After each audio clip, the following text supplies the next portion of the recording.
Bonjour ma sœur, bonjour mon frère. Je souhaiterais te parler de ce que Dieu nous fait part dans sa parole, à savoir un sujet qui est pour nous, pour notre bien, pour notre épanouissement, mais aussi pour notre force, et pour plaire à Dieu, le sujet de la non-crainte des hommes. La non-crainte des hommes est très très importante à saisir quant à l'enfant de Dieu. Et la non-crainte des hommes doit être effectivement, doit accompagner l'enfant de Dieu de chaque jour, pour justement marcher sans crainte de quiconque, sans faire égard aux apparences des hommes, sans se soucier si l'un est riche, si l'un est méchant, si l'un est cruel, mais au-delà, quelles que soient les apparences, quelle que soit la grandeur, le poids de tel homme, le statut, quelle que soit l'intelligence apparente ou la sagesse apparente ou la méchanceté apparente, eh bien Dieu nous demande de ne pas craindre les hommes. Voilà. Et cela est très bon quand on l'applique et quand on en voit les effets dans la vie. Il est bon de ne pas craindre l'homme, de ne pas se troubler, que ce soit d'ailleurs vis-à-vis des hommes ou vis-à-vis des situations qui nous entourent. Il est important de ne pas craindre tout simplement. Mais là, notre sujet, c'est de ne pas craindre les hommes. Et nous allons voir combien Dieu y attache une grande importance. Nous allons voir combien c'est important de ne pas craindre l'homme, les hommes. Dieu dit dans le psaume 118, le verset 6, « L'Éternel est pour moi, je ne craindrai point, que me ferait l'homme ?» Et ça, c'est vraiment un point de départ. C'est-à-dire que c'est comme dans une... admettons que je sois dans une armée, et que dans cette armée-là, ou dans cette équipe-là, dans ce groupe-là, est avec moi non pas seulement l'homme le plus fort de la terre, mais en plus, dans cette armée-là, il y a le Dieu vivant et vrai. C'est-à-dire de se savoir que toujours on est dans l'équipe gagnante, qu'on est toujours dans l'armée victorieuse, parce qu'on a avec soi, parce que tu as avec toi Dieu. Tu es dans l'armée de Dieu. Tu es dans l'armée de celui qui prend soin de toi et qui a promis de te garder pour la vie éternelle. De prendre soin de toi. Et en fait, si Dieu est à tes côtés, que peut te faire l'homme? Puisque finalement, si Dieu est à tes côtés, si Dieu est avec toi, quel souci se faire? Puisque tu sais de toute façon que tu es sauvé pour l'éternité, que tu es pardonné de tes péchés, et que ton désir c'est de rejoindre Dieu. Alors quelle est donc cette crainte des hommes? Puisque finalement, ton bonheur, c'est d'être auprès de Dieu et de savoir que Dieu te garde et qu'il te préserve pour la vie éternelle et que tu es écrit dans son livre de vie et qu'aucun homme ne pourra t'ôter du livre de vie, même si jamais ils devaient tout faire pour te détruire et même si ils arrivaient à détruire ton corps, mais jamais, parce que tu as l'amour de Dieu, eh bien quand même ils réussiraient à te détruire au pire, eh bien ne pourrait pas te voler ta paix, ton amour de Dieu et ton héritage éternel. Parce que l'Éternel est avec toi. L'Éternel est avec moi, je ne craindrai point. Si l'Éternel n'est pas avec moi, j'ai toutes les raisons de craindre. D'ailleurs, je crois bien que nos adversaires sont remplis de crainte parce qu'ils n'ont pas Dieu. Mais ils ne le font pas comprendre parce que nous ne saurons pas voir au fond d'eux leurs craintes, leurs troubles, leurs peurs. Ils se débattent avec leurs apparences trompeuses, mais ils ne peuvent que craindre, parce qu'ils ne sont pas avec Dieu. Ils sont seuls, fragiles, faibles, parce que ils ne sont que chair, alors que nous avons le Dieu des esprits avec nous. Tu as le Dieu des esprits avec toi. Donc si Dieu est avec toi, tu ne craindras point. Tu ne craindras point. Et tu ne craindras pas ce que te fera l'homme, parce que Dieu est avec toi, et que tu réfléchiras, que tu penseras précieusement que Dieu est avec toi. Tu n'oublieras pas que Dieu est avec toi, que Dieu marche avec toi, que Dieu te voit, mais que Dieu prend soin de toi, qu'il veille à toutes tes voies. Toi, tu n'as pas besoin d'être troublé, de t'agiter, de craindre, parce que Dieu est avec toi. Le Dieu des esprits est avec toi, le Dieu créateur, le Dieu fort, le Dieu puissant. Alors que te ferait l'homme? Que te ferait la poussière? Que te ferait l'homme qui dure peu de jours et qui sera détruit bientôt? Quoi qu'il puisse te faire, il ne pourra détruire cette promesse d'éternité que Dieu t'a promise. Il pourra peut-être détruire au pire des cas ton corps, mais il ne pourra jamais te faire disparaître, puisque tu ressusciteras et tu habiteras la terre et le ciel même. Tu régneras avec Jésus-Christ. Et même s'il arrive à nous détruire, à te détruire un instant, tu ressusciteras, parce qu'on n'éteint pas comme ça un enfant de Dieu. L'enfant de Dieu, il est fait pour ressusciter. Et quand il semble qu'il meurt, il ne meurt pas. Parce que Dieu est le Dieu des vivants, et que l'enfant de Dieu ne meurt pas. Il meurt en apparence, son corps devient poussière, mais même sa poussière est vivante, et elle attend sa résurrection. La poussière, elle attend, elle se repose, elle sommeille, et elle attend de revêtir le corps nouveau, un corps glorifié, lorsque Jésus-Christ paraîtra avec ses saints anges à la droite de Dieu pour la résurrection. Et quand même notre corps, quand bien même le corps serait détruit, notre esprit retourne auprès de Dieu, et notre âme est en sécurité, protégée jusqu'à la résurrection, dans un repos, en attendant que Jésus-Christ revienne nous chercher, pour être auprès de lui dans son paradis, dans des corps glorifiés. Mais jamais le chrétien ne peut être détruit par ce qui est fait de chair, parce que ce qui est fait de chair n'est pas à Dieu. Ce qui est fait de chair est corruptible et s'en va périr et mourir. Il ne peut rien faire à l'homme créé de nouveau par Dieu. L'homme qui a été créé de nouveau, la nouvelle naissance, les enfants de Dieu ne peuvent être détruits. Quels que soient les projets du malin, quels que soient les projets du méchant, ou les choses par lesquelles nous devons passer, si Dieu le veut, eh bien, en réalité, la réalité est que nous ne pouvons être détruits, que nous n'avons rien à craindre de la chair. Tu n'as rien à craindre de l'homme. L'Éternel est pour moi parmi ceux qui m'aident, et je regarderai sans crainte ceux qui me haïssent. Et donc tu n'as pas à craindre ceux qui te haïssent. Tu n'as pas à te sentir fragile face à eux. Tu n'as pas à être terrorisé face à tes ennemis. Car c'est surtout cela qu'ils désirent, c'est cela qu'ils attendent. Mais si ta force est en Dieu, et si tu trouves ta force et tout ton bonheur en Dieu, tu seras fort face à tes adversaires et face à tes ennemis. Car leur colère, leur haine, leurs paroles, leurs regards, qui veulent te détruire d'un seul regard, ne pourront te détruire. Parce que tu es une nouvelle création. Une nouvelle création, une créature de Dieu. Non pas faite de la main des hommes, mais de Dieu lui-même. Tu n'as pas été recréé de ta propre volonté, mais de Dieu seul. Et cela, personne ne peut le détruire.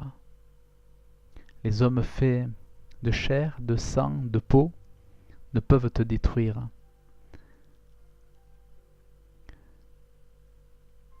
Donc, n'aie crainte, n'aie pas crainte devant ceux qui te haïssent, puisque toi, enfant de Dieu, je sais que tu es haï. Tu es haï. Si tu ne le sais pas, il est temps pour toi de le savoir. Tu ne saurais être aimé que de ceux qui sont semblables à toi. Tu ne saurais vraiment être aimé que de ceux qui te ressemblent. Car au-delà, ceux qui font mine de nous aimer ne savent pas vraiment nous aimer.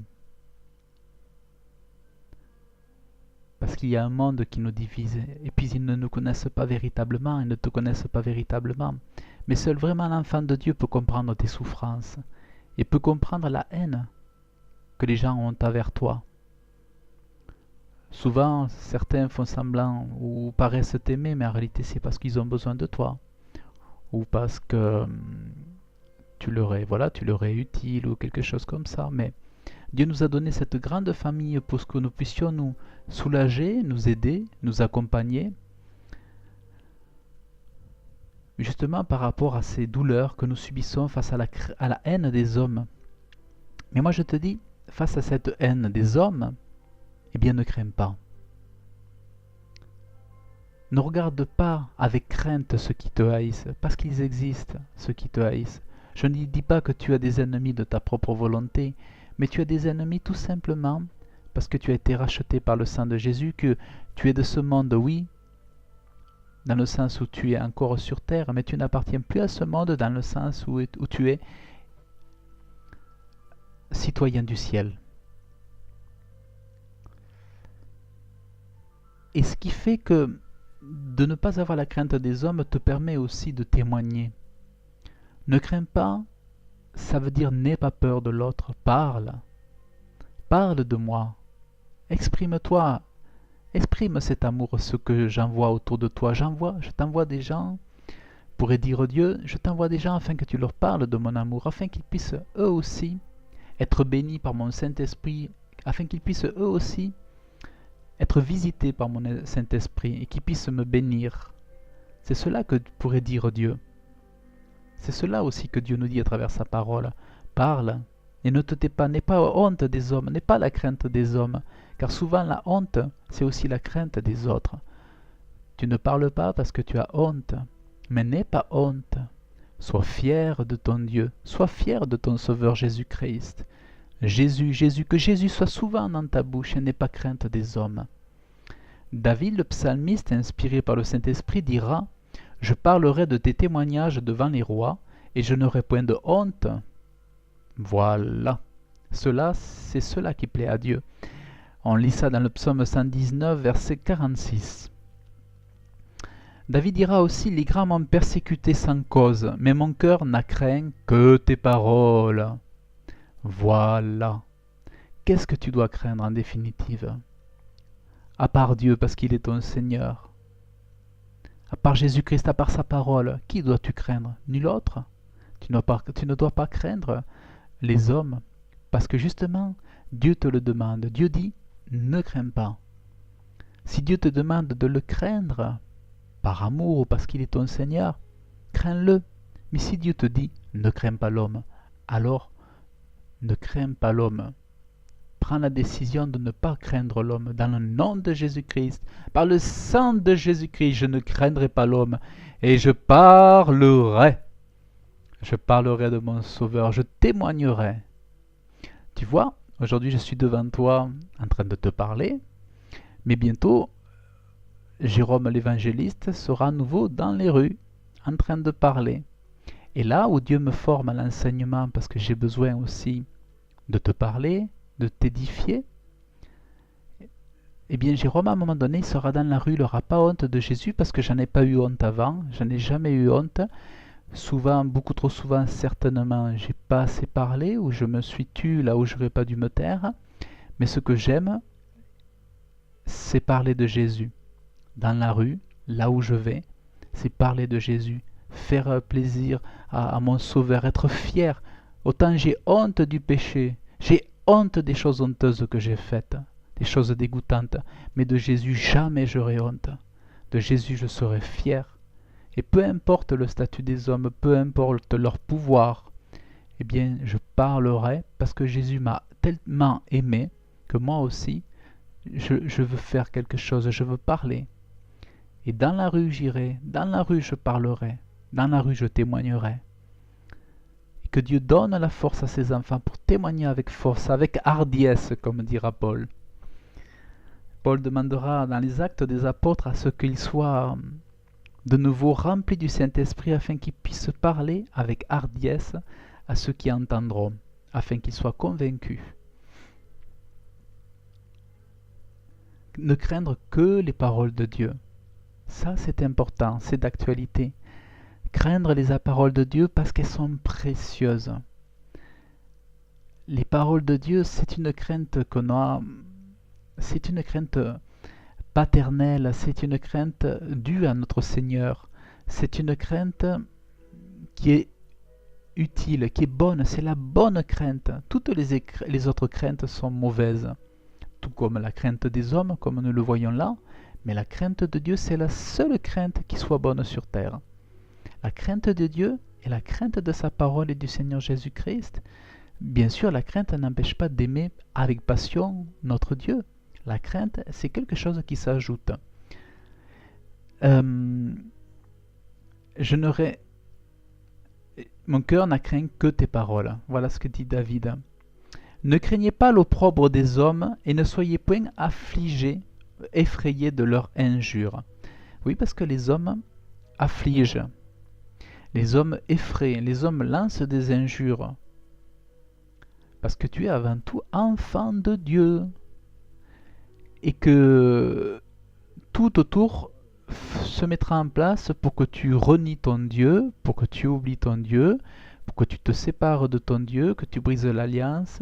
Tout est fait, toutes les luttes autour sont autant faites pour t'éloigner de Dieu et pour que tu te perdes à nouveau afin que ton âme soit perdue pour l'éternité. Mais ne crains pas, ne sois point effrayé, ne crains pas les opprobres, les injures, même si elles viennent de très près, des proches, des plus proches autour de toi. Eh bien, écoute, ne crains pas. Tout ça parce que c'est Dieu qui te le demande. Ne crains pas. Que te ferait la chair? Que te ferait l'homme? Lui qui redeviendra poussière et beaucoup d'entre eux, de ces méchants, iront brûler dans les flammes de l'enfer. Souviens-toi comment ils vont glisser, comment Dieu se fera la vengeance de ceux qui t'ont affligé.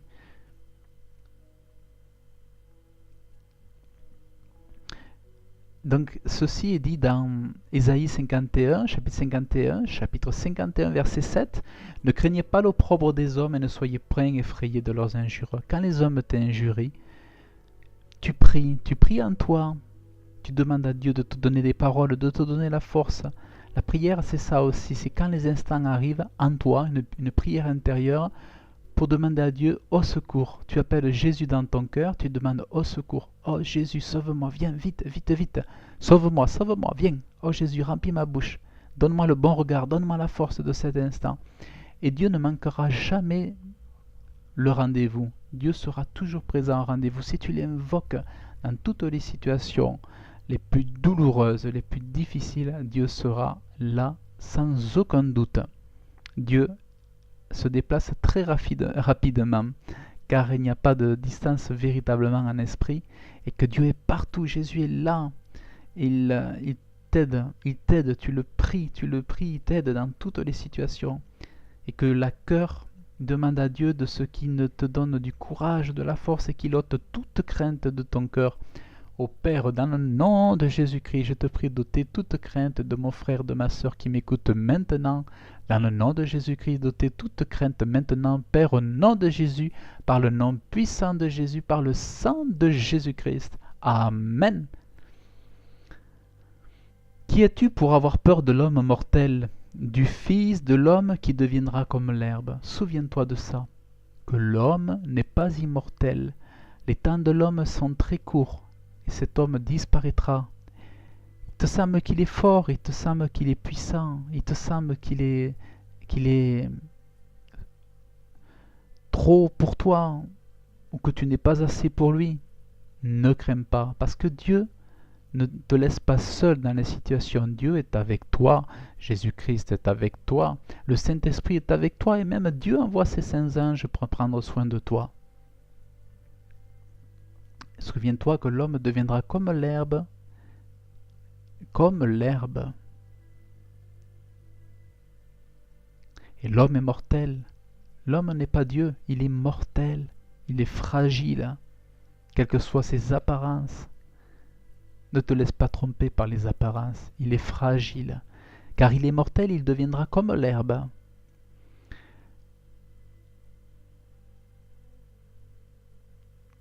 Ensuite, la crainte, ne pas craindre l'homme, permet de reprendre l'autre.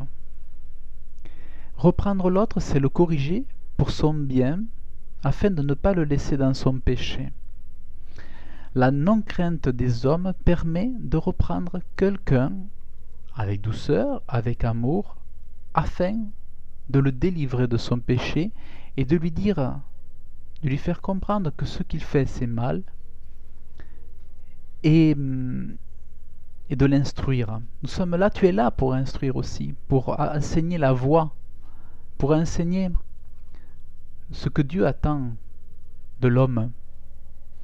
Et la non-crainte de l'homme te permettra, te donnera la force de parler. Et ainsi ce sera aussi un témoignage, parce que tu reprendras l'autre dans sa faute, pour pas le laisser dans son péché, tu vas lui montrer son péché, tu vas lui dire, ce que tu as fait c'est pas mal, c'est pas bien, tu ne devrais pas faire ça, tu devrais plutôt agir de telle façon. Pourquoi? Parce que le Dieu qui nous a créés, c'est le Dieu saint, et Dieu punira tout mal.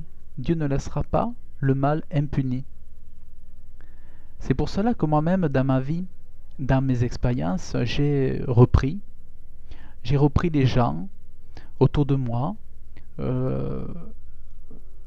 Un jour, au téléphone, j'avais un collègue qui, après avoir raccroché le téléphone, a commencé à insulter un client qu'il venait donc d'avoir au téléphone et à le maltraiter avec des grossièretés.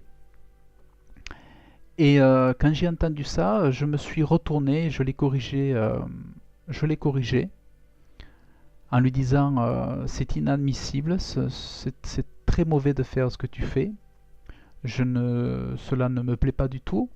Et cela est un très très mauvais exemple pour l'équipe, pour ceux qui travaillent ici. C'est un très très mauvais exemple. Et c'est vrai que quand on a des enfants, on leur enseigne des bonnes choses, on ne leur enseigne pas des mauvaises choses. Et là, c'était vraiment un très très mauvais exemple.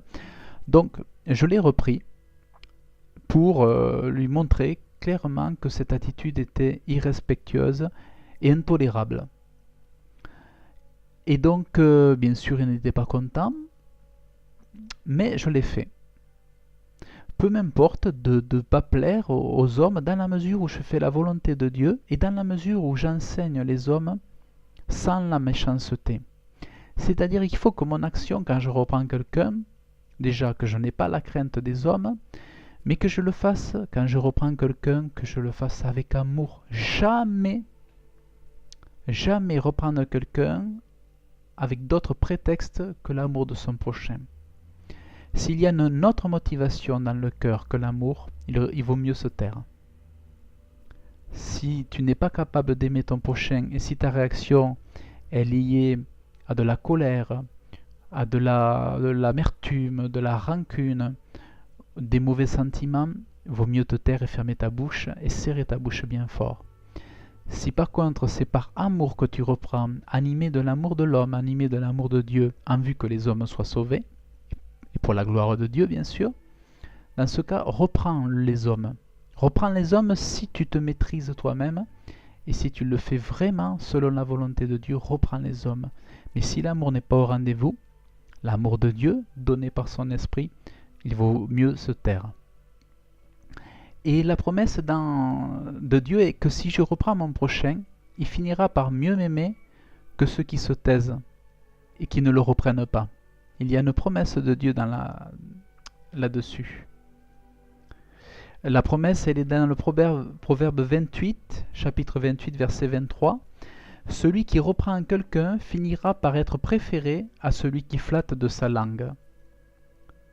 Donc, le fait de ne pas craindre de reprendre son prochain et de ce fait de ne pas craindre les hommes finira par ce que les autres finissent par te préférer. Parce qu'ils finiront par en conclure que tu es préférable pour eux, tu es une bonne relation pour eux, et parce qu'aussi c'est une promesse faite par Dieu, et que Dieu l'a voulu ainsi. Celui qui reprend quelqu'un finira par être préféré à celui qui flatte de sa langue. Si j'avais rigolé comme les autres, si je m'étais pouffé, si j'avais pouffé comme les autres, et si je m'étais tordu de rire sur la chaise lorsque ce collègue insultait le client, j'aurais été semblable à eux, j'aurais été un moqueur, puisque souvent le rire dans ce cas-là c'est de la moquerie évidemment, mais je n'ai pas fait partie de cela. Et je me suis fait différent de tous, non pas que j'ai cherché la singularité, mais parce que je suis singulier en étant chrétien, je suis différent des autres, et je n'ai pas la crainte des hommes. Et la non-crainte des hommes, c'est aussi une force. C'est-à-dire que là où Dieu enseigne quelque chose, là où Dieu nous demande quelque chose, c'est justement pour que nous soyons forts pour lui, pour que tu sois fort pour lui. Dieu veut que tu sois fort pour lui, et que tu ne te troubles pas, et que tu n'aies pas peur, que tu n'aies pas peur. La crainte qu'on a de l'homme fait tomber dans le piège.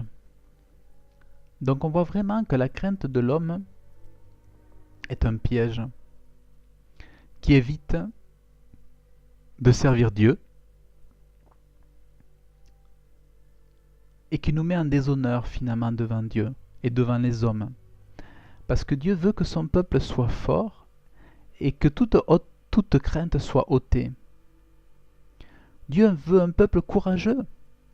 Si Dieu est l'Éternel des armées dans les cieux et d'une multitude d'armées, il se crée un peuple, un royaume sur terre, fait d'hommes et de femmes qui doivent être courageux et qui doivent témoigner avec passion, sans honte, du nom de Jésus-Christ et du nom de Dieu.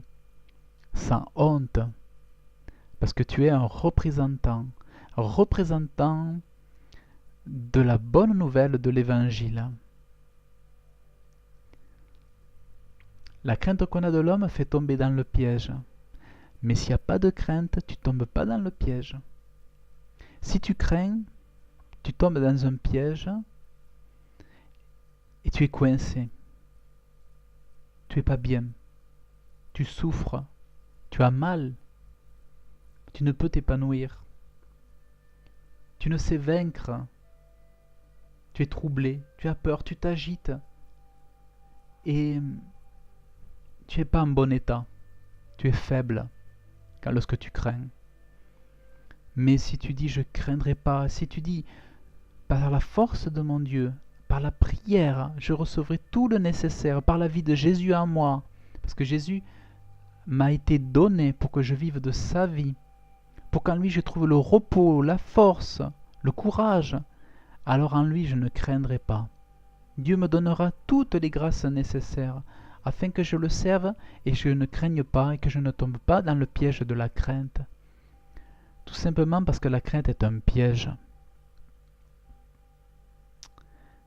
C'est un manque d'assurance.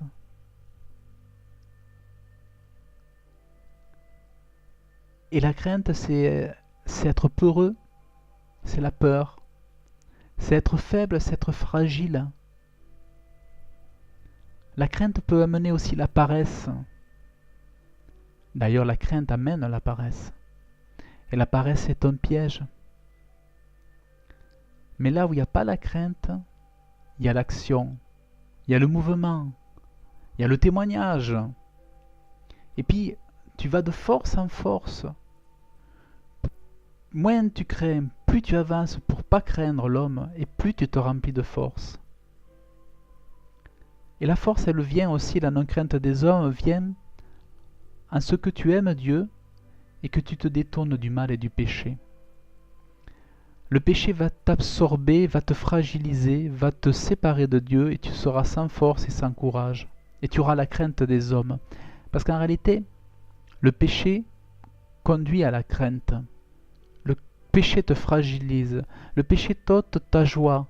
Le péché t'ôte ta justice. Il t'ôte ton courage et ton témoignage.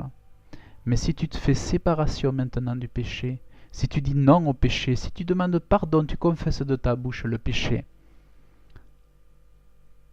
Si tu confesses de ta bouche ta crainte des hommes et tu demandes pardon à Dieu, Dieu te vivifiera, Dieu te fortifiera.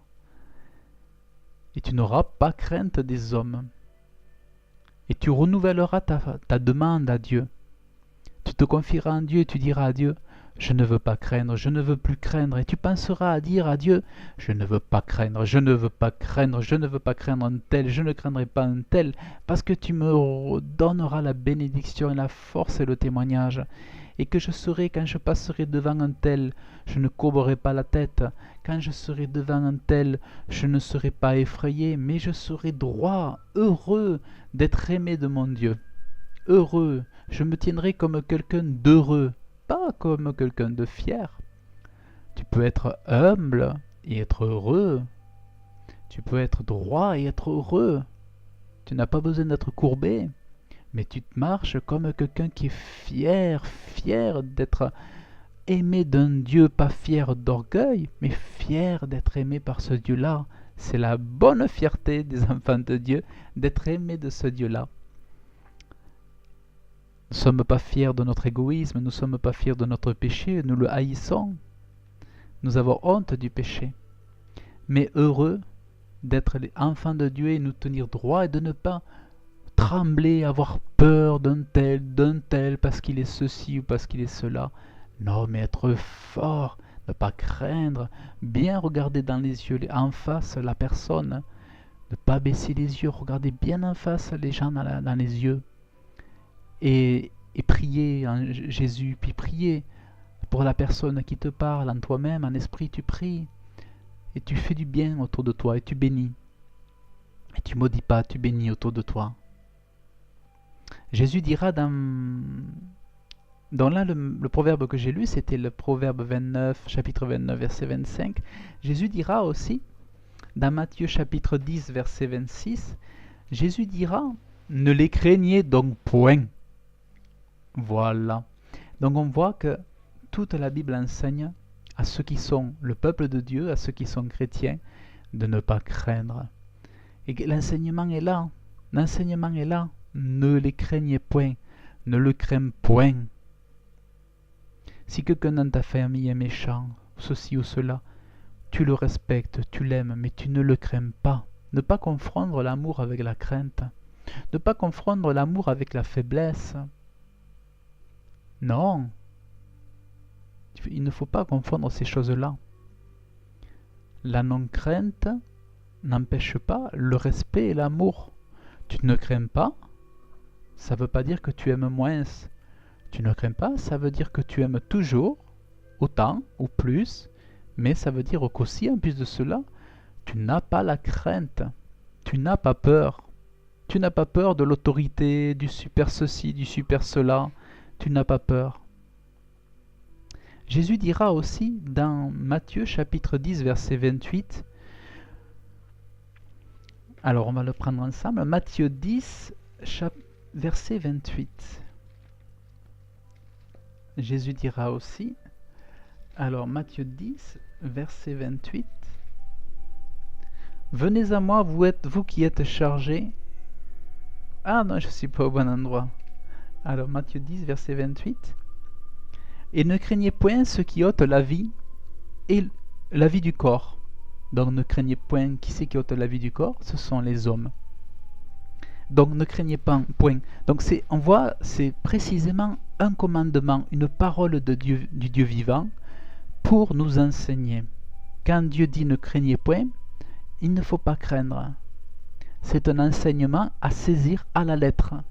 C'est pas une allégorie ou une métaphore ou quoi que ce soit de de spécial, mais c'est quelque chose à prendre à la lettre, littéralement. Ne craignez point ceux qui ôtent la vie du corps. Donc tu ne dois pas craindre les hommes. Parce que c'est vrai qu'ils vont peut-être prendre ton corps. C'est vrai. C'est vrai qu'ils vont peut-être vouloir, et d'ailleurs on le voit, ça arrive tous les jours, partout sur la planète, les persécutés, les persécutions. Moi j'ai lu pas mal de livres sur les persécutés, sur les églises persécutées, et c'est troublant ce qui se passe, mais en même temps, c'est dans le plan divin, c'est merveilleux, et il ne faut pas craindre. Il ne faut pas craindre, il ne faut pas se troubler. Il ne faut pas craindre ceux qui ôtent la vie du corps et qui ne peuvent faire mourir l'âme. Donc l'âme, ils ne peuvent pas la faire mourir. Ton âme, sur laquelle, qui est liée à ton nom, qui est liée à ton corps, qui est liée à ton nouveau cœur, qui est liée à ce nouveau cœur que Dieu t'a donné, qui est liée ton nom est lié à ton inscription faite dans le livre de vie. Eh bien, ton âme, elle, jamais ne pourra être détruite par celui qui va te détruire le corps, si même il arrivait à te détruire le corps, ce qu'il peut faire absolument, facilement d'ailleurs. Eh bien, tant pis s'il faut passer par là, mais même quand il détruirait ton corps, il ne pourra pas faire mourir ton âme. Et c'est ça la bonne nouvelle. Parce qu'il peut faire mourir l'âme que de ceux qui sont déjà sans Dieu. C'est vrai que celui qui est détruit, tout homme aujourd'hui qui meurt par violence, par assassinat, s'il n'est pas Jésus dans le cœur, s'il n'est pas sauvé, il est perdu définitivement. Et effectivement, on peut dire que l'âme est morte dans le sens où elle va en enfer. Elle est faite pour atterrir dans un lieu de ténèbres. Mais une âme qui meurt jamais, c'est une âme qui retrouve la vie éternelle, qui retrouvera la lumière, une âme éternelle. Parce que l'âme ne peut être détruite. Mais craignez plutôt, donc là il nous est demandé, c'est Jésus qui le dit, il est demandé à tous ses disciples et pas aux pharisiens, ou pas aux sadducéens, ou pas aux scribes, ou pas qu'à l'église du 1er siècle. Elle est demandée à tous, c'est universel l'évangile, mais craignez donc plutôt celui qui peut faire périr et l'âme et le corps dans la géhenne. Parce qu'on voit effectivement que la géhenne servira à consumer l'âme et le corps de ceux qui ont rejeté Dieu, de ceux qui rejettent Dieu. L'âme et le corps périssent dans la géhenne. C'est vraiment la destination pour l'âme d'être consumée dans la géhenne. Et il nous est véritablement demandé de craindre Dieu, afin que l'on se souvienne que Dieu est ton Seigneur, que tu te souviennes que Dieu est ton Seigneur. Il est ton papa, il est ton père, mais afin que tu n'oublies pas que Dieu est ton Seigneur. Souvent tu t'es dit, mais pourquoi craindre quand même, on est plus sur la nouvelle alliance, mais il faut craindre parce que Dieu te le demande. Et que tu comprends très bien que parce que Dieu est ton Seigneur, tu le crains, et parce que Dieu est ton Père, tu l'aimes.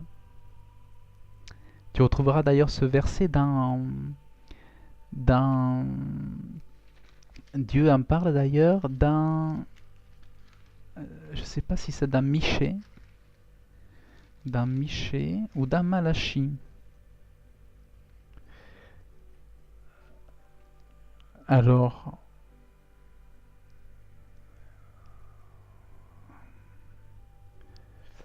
dans un verset,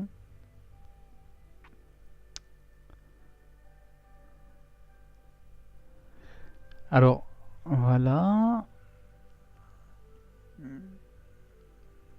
mais en fait Dieu en parle, en fait c'est vrai que je sais, ah oui, un fils honore son père et un serviteur son maître. Si je suis père, où est l'honneur qui m'appartient? Et si je suis maître, autrement dit, si je suis seigneur, où est la crainte qu'on a de moi? Voilà. Parce que Dieu est Seigneur. Alors, donc on l'a vu, ne pas craindre donc les hommes, mais craindre seul Dieu qui peut détruire et l'âme et le corps. Dans le psaume 56, encore, il est écrit, en psaume 56, donc parce que Dieu insiste énormément sur cela afin que tu ne l'oublies pas, et afin que tu sois enseigné par Dieu, et enseigné par ceux qui enseignent la doctrine. Dans le psaume 56, au verset 5, il est écrit « Je louerai Dieu et sa promesse. Oh, je te loue, Père, et ta promesse. Et je me confie en Dieu. » Là, tu pries Dieu, tu parles à Dieu, tu te confies, car tu te confies à lui. Et je ne crains rien. Alors pourquoi tu ne crains pas? Parce qu'au préalable, tu es quelqu'un qui te confie en Dieu, tu es quelqu'un qui prie, tu es quelqu'un qui aime la parole et tu es quelqu'un qui veut suivre ton maître. Et tu es quelqu'un qui veut pratiquer la parole. Alors tu ne crains pas parce que tu sais que tu aimes ton Dieu, tu sais que tu sers ton Seigneur, tu ne crains pas. Et tu dis, que me ferait l'homme? Je louerai Dieu et sa promesse, je me confie en Dieu, je ne crains rien, que me ferait l'homme?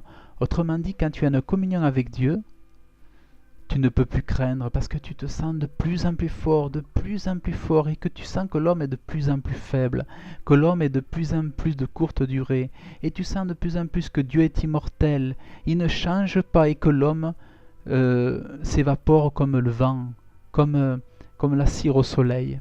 Alors plus tu es proche de Dieu et plus tu vois bien que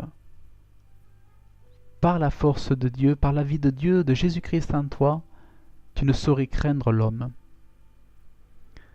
Je m'assure en Dieu, je ne crains rien, que me ferait l'homme? Ça c'est dans le verset 12 du même psaume 56. Je ne crains rien, que me ferait l'homme? Autrement dit, tout ce que l'homme peut faire, ce n'est rien par rapport à ce qu'aurait pu te faire Dieu. Mais heureusement, Dieu ne te le fera pas. Le principal, c'est que Dieu ne te fasse pas de mal. Le principal, c'est que tu sois aimé de Dieu. Le principal, c'est que ton âme et ton corps ne soient pas brûlés dans la géhenne. Que même si l'homme doit te faire du mal, le principal, c'est que Dieu t'aime et que lui, il te donne la vie éternelle. La vie éternelle qui est en Jésus-Christ, déjà maintenant et puis éternellement.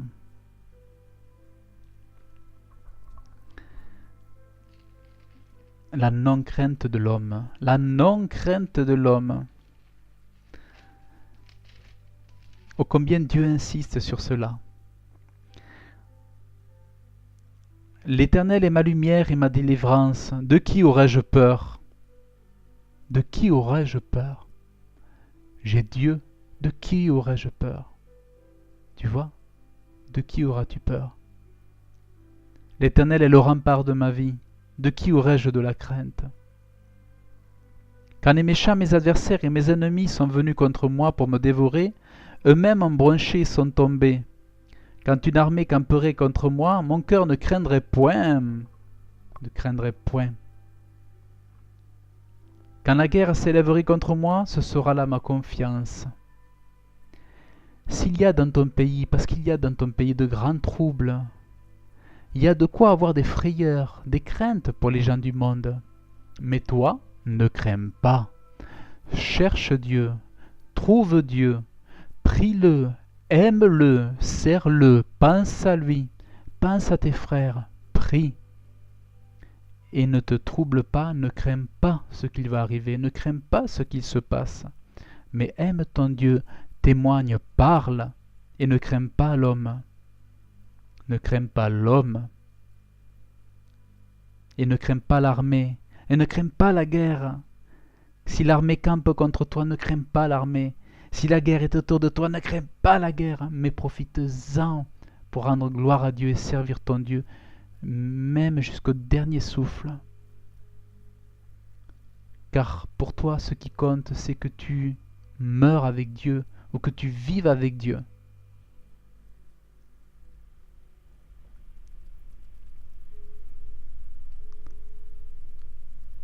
Son cœur est bien appuyé, il ne craindra point, jusqu'à ce qu'il ait vu en ses adversaires ce qu'il a désiré. Quand tu es attaché à Dieu, ton cœur est bien appuyé. Ton cœur appartient à Dieu, alors ton cœur est fort, rempli de l'amour de Dieu, rempli de l'amour de Jésus-Christ, rempli de l'amour du Saint-Esprit, alors tu es bien assuré, tu es fort. Et là, tu ne crains pas. Et tu vas voir que tes adversaires seront punis, tous ceux qui auront méprisé Dieu, tous ceux qui auront été des destructeurs, tous ceux qui auront été nouvel ordre mondial ou islamisation, radicalisation, envahisseurs, guerre, tout ce qui peut y arriver, tu ne craindras pas tes ennemis parce que tes adversaires périront. Et qu'est-ce qui leur attend? La destruction de l'âme et la destruction du corps dans la géhenne. Parce que Dieu, ne l'oublions pas, ou ne l'oublie pas, Dieu sera ton vengeur. C'est pour cela, ne te venge pas et ne crains pas. Ne crains pas n'est pas la crainte des hommes. Cela est la volonté de Dieu pour toi, cela est la parole de Dieu, et Dieu insiste énormément sur cela, afin que tu le pratiques et que tu en sois informé, convaincu et que tu ne l'oublies pas. Je t'aime bien fort dans le nom de Jésus-Christ. Que Dieu te bénisse. Amen.